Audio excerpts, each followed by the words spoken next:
This is a truly do-it-yourself homemade butterscotch pudding or pie filling. Now there's no having to go out and buy butterscotch chips to melt. You are making this from scratch. Welcome to Homemade Cooking in Texas. I'm Carolyn Gibson from Dogwood Gardens, where homemade cooking is surprisingly easy, healthier for you and your family, saves money, and tastes great. Come join me today as I share my favorite recipes, and I hope they will become your favorite recipes. And don't forget, like and subscribe to my channel. I really didn't know how much I like butterscotch until I had went down in Ben Whittier. They have a little restaurant there, and they had some butterscotch ice cream. I thought, oh, this is really good. I had heard of butterscotch all my life, but really never thought much about it. So I decided, oh, I need to learn to make a butterscotch pudding or a pie filling. And so what is the difference between vanilla pudding and butterscotch pudding? Brown sugar. So I'm going to share my recipe today, making a butterscotch pudding or pie filling. I'm not going to make a pie today. It's summertime. I really don't want to put that much work into it. So let me show the wonderful things you can do making a pudding. Okay, I've got my brown sugar, I've got some flour and a little bit of salt. Let me turn this on. And I'm just going to add a can of evaporated milk. I'm going to stir this until it starts to heat up and it starts to kind of look like it's cooking a little bit. And then I'm going to add 3 egg yolks. Now I'm not just going to throw them in there. I need to temper them first. So I'm going to add just a little bit of the warm pudding mixture to my eggs. Just kind of mix them in like that. Add a little bit more.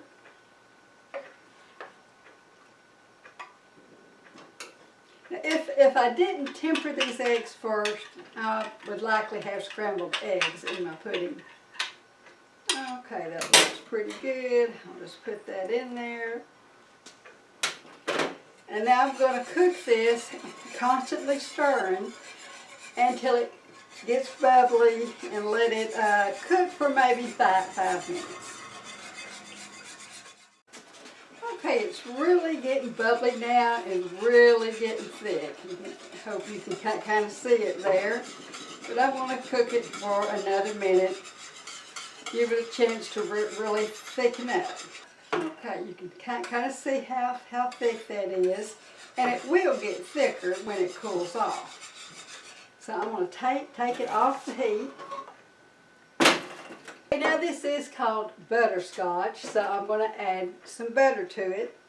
Now on a regular pudding, I probably wouldn't add the butter to it, but if this was going to be a pie filling, I would absolutely add the butter to it to help the filling be a little thicker.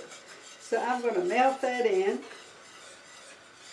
And it doesn't matter what flavor of pudding or pie filling I'm making, I always add a teaspoon of vanilla to it. I don't care if it's chocolate, coconut, peanut butter, I always add a little vanilla flavor to it. And I use the real vanilla flavor, and I do not use imitation. Because if I'm going to go through this much work, I want it to be the best it can be. Okay, let's see how good that is.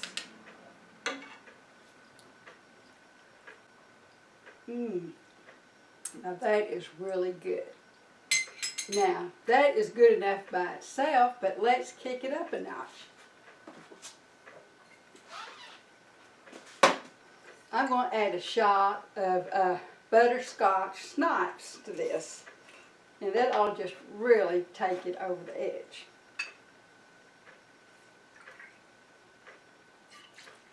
Now if this was going to be for a pie filling, I would add another additional tablespoon of butter to it to help it thicken up.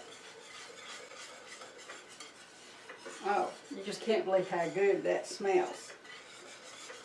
I'm going to add it at the very, if you want to keep the alcohol content in it, You want to add it at the very, very last so the alcohol does not evaporate.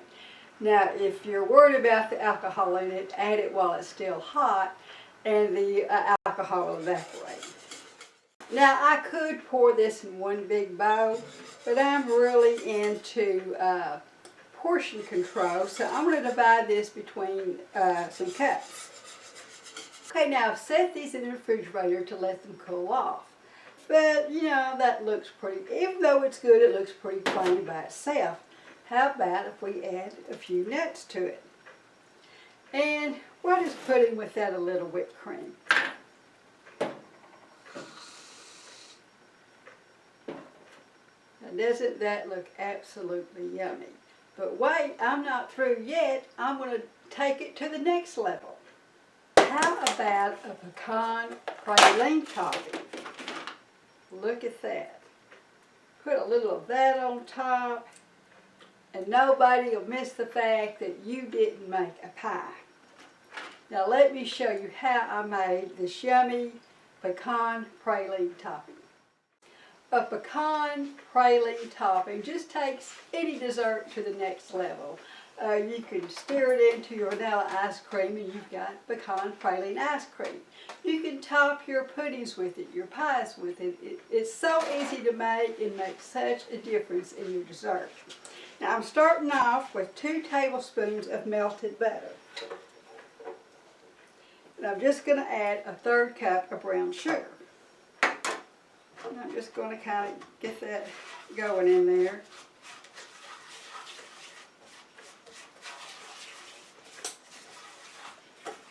Get the butter and the brown sugar mixed up really well.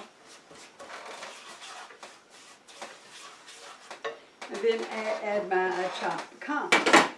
Now I guess you could add any other nut, but then it wouldn't be pecan praline.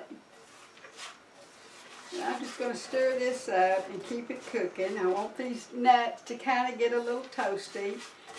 And I'm going to cook it maybe a minute or 2. I want to start smelling that praline type smell. I want the butter and sugar to kind of bubble up a little bit. Now you can see where this is kind of getting just a little bit bubbly. I know the sugar and the butter is well incorporated.